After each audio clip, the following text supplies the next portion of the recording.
The next thing we need to talk about is Porter's value chain.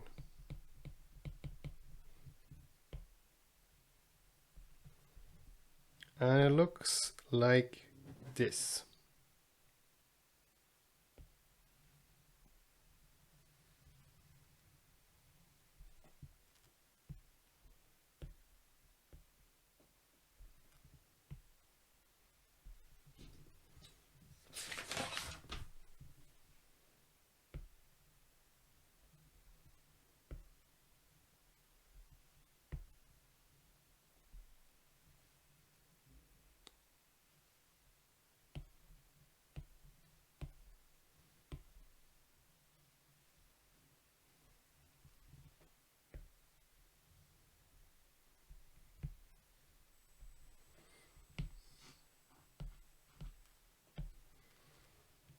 The little part here, this thing,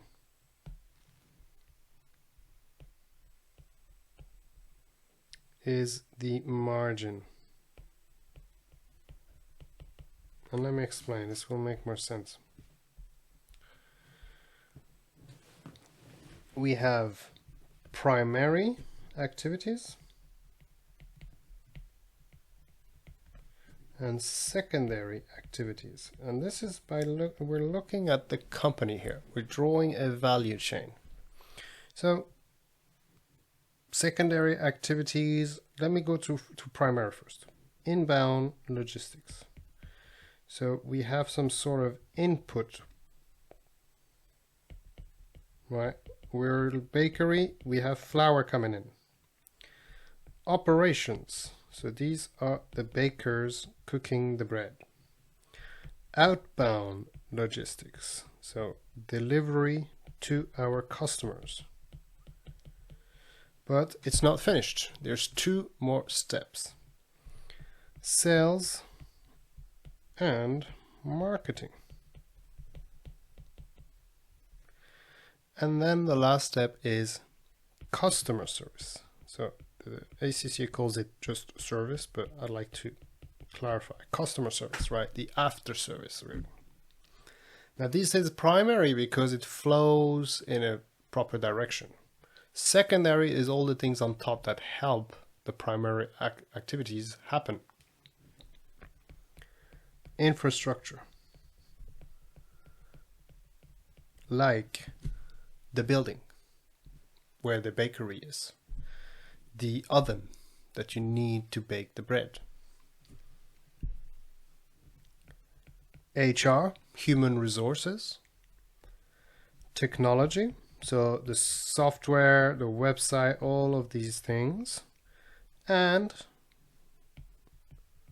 slightly less known, procurement. So this is the one that students struggle the most with. Procurement and inbound logistics are very different things. Be careful. Procurement is the guy who is calling all different types of suppliers to haggle and negotiate prices. It is not inbound logistics that is down there in primary activities here. Inbound logistics is the guy at the warehouse who receives the goods after order.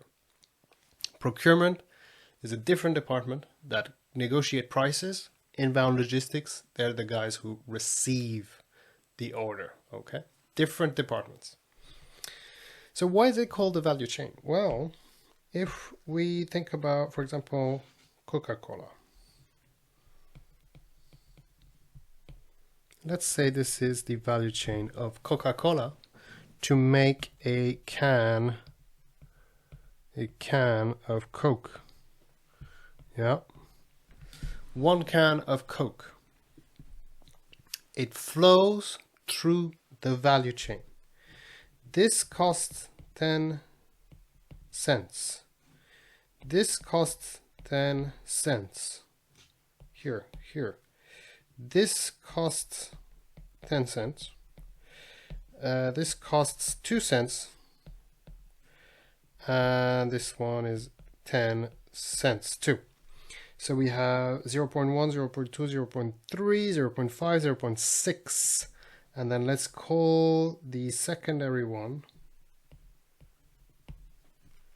10 cents. Everything together.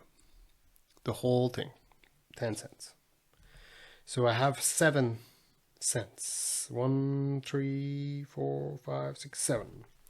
So I have $0.3 of margin because the Coca-Cola can costs $1. So if I add all of these, the secondary activity of 10 cents, all the primary activities of 6 cents, and the margin of 3 cents, or 30 cents, excuse me, I arrive at my final price of $1 per can. And that's why it's called the value chain, because value is created along the way. Yeah, value is created along the chain.